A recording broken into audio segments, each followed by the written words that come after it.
OFM just gone 8:30, and like I mentioned earlier, two young men will be cycling just under 7,000 kilometers all the way from Cape Point to Kenya. They will not have any backup team of any sort. William Tauti is the master brain behind this great and wonderful, and I should say quite challenging initiative. Good morning to you, William. Good morning, Muddy. How are you? Very well. How are you? I'm very good, thanks. When I saw what you were up to and I read that you are going to undertake this great initiative, I thought, wow, to cycle like 1,000 kilometers is challenging already, but 7,000 kilometers all the way from Cape Point to Kenya, that is something of another sort and nature. Tell me more about this great initiative. Who came up with it and why? I came up with the initiative. The reason why was, I'll quickly just start. The reason why we're cycling from Cape Town to Kenya is, one, to invest in Africa, and two, to raise awareness. The investment, what will happen is once we finish cycling these 7,000 kilometers and we eventually get to Kenya, I will be volunteering at an orphanage for 4 months at Maisha International Orphanage. So that will be the investing in Africa.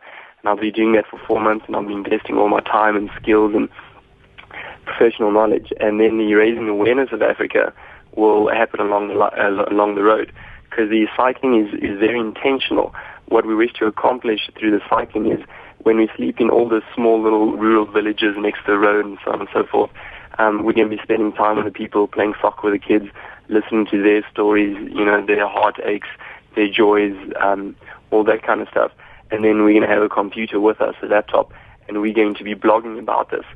And through that, we want to give a voice to those who would otherwise not be heard, because we all have these social media networks and we can pretty much broadcast our opinion and voice to the world. But these people don't have that.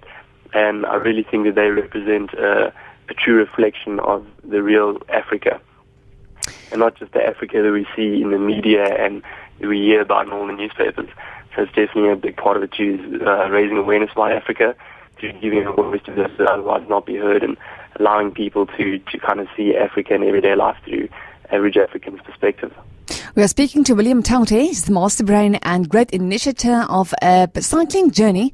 He and a friend is going to cycle just under 7,000 kilometers all the way from Cape Point to Kenya. When is your journey starting, William? We start on the 16th of March. And then hopefully, if we're still alive, we should get to Kenya around about the 16th of July, about 4 months later. We're looking to travel about 80 kilometers a day. We're aiming to take about a 1 day a week off, just like a rest day. And then we'll take a couple of strategical breaks, and if we have a couple of spare bucks in the pocket, I think we might even try climb Kilimanjaro along the way, if we have some spare bucks and time. But 16th of March from Cape Point. Where are you going to stay? Sleeping just occurs next to the road. We've got tents, because we're going to be cycling, no backup team, none of that stuff. So we physically have to carry all our equipment on the bicycle with us. So it's the camping stuff, it's your food, it's your water, it's your emergency stuff, it's your papers, your documentation, everything. So we got a tent and mattress. Each of us have our own tent, fortunately, because I think after about 2 weeks of cycling together the entire day, and if we had to sleep in the same tent, I guarantee murder each other.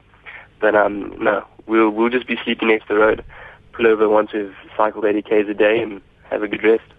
This is going to be a journey of a lifetime, William. I'm sure that one day when you're all old and you speak to your grandchildren, you can at least say to them, well, I've undertaken a journey all the way from Cape Point to Kenya with a bicycle. It's hectic. You don't have any backup team of any nature. Why is that? Is it because of the great risk involved? Well, just a quick comment there. When I am a grandfather with my grandchildren, I don't want to be telling them about the story. I want to be on the bike, and no one should be next to me, rather. Yeah. And we should be cycling together to some other crazy place. But anyway, the backup team, I'd say it takes away from the adventure, definitely. If you were to have a backup team, it definitely does take a large portion away from the sort of extreme outdoor adventure. And that definitely is a part of what we're trying to do. And the reason why we're not taking a backup team as well is we want to try and prove and show to the world that it is safe. You can travel on a bicycle through Africa. Because, for example, in Europe, these kind of adventures and journeys are exceptionally popular. But yeah, throughout Africa, it's not so popular. And yeah, not taking a backup team, and we believe and hope and have faith that we will get out. We will be safe and sound at the end of our journey, and we want to prove to the world that it is safe to not having a backup team. You said at the beginning of the interview you founded the social project Dating Africa, first of all to invest in Africa and second to raise awareness about Africa. How can people help? Obviously you need some help of some sort of nature, financially, maybe with a tent or two or sleeping bags or whatever. How can people assist and help you? Well, the first way they can assist us is just by following us on our blog and so on and so forth, and talking about and raising awareness about it. The second one would be, for example, we've got our route mapped out on our blog. So if anybody does, just as sort of like an emergency contact, because at this stage we don't really know anybody in Kenya or Tanzania. If somebody can contact us to say, hey, if you guys are in trouble, give me a shout if you need to know anything.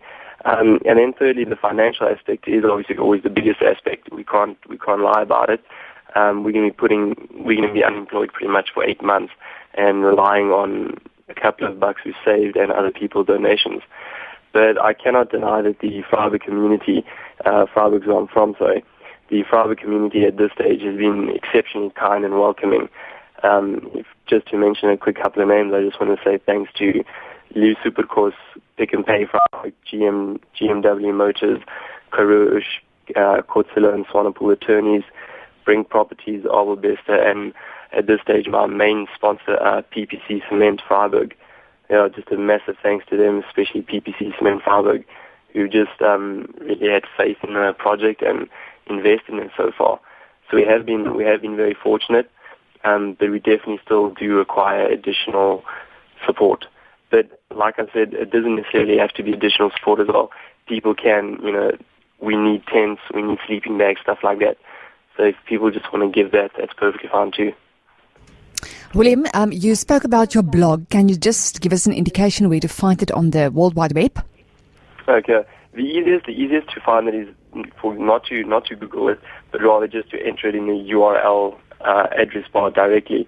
The blog address is www.datingafrica.blogspot.com, and the Africa is with a K, as in the way you spell it in Afrikaans. And then you can also email us. All our additional contact details are listed on the blog. So at www.datingafrica.blogspot.com, and Africa with a K. William Tauter, I wish you all the best with this great endeavor. You and a friend will be cycling just under 7,000 kilometers from Cape Point to Kenya. It's been a journey of a lifetime. Please keep us posted and good luck. All of the best. Thank you very much, man. I really appreciate it. Have a fantastic day further and keep up the good work with the show. Thank you, William. Take care.